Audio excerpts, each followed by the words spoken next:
নদীর ঢেউগুলোকে দেখো, ওরা কত স্বাধীন, নিজের ইচ্ছে মতো বয়ে চলেছে।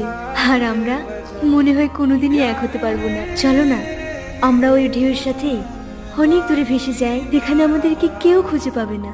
আমাকে নামিতে যায় গো, নাহলে আমার গার্লফ্রেন্ড আবার কাটবে। আমার কথা তো আপনার বিশ্বাস ছিল না। ওই দেখেন দাদা, আপনি নিজের চোখে দেখেন। গেল পিছনে দেখ। কি রে, এত বড় কালেজ আমার বোনের সাথে প্রেম করিস?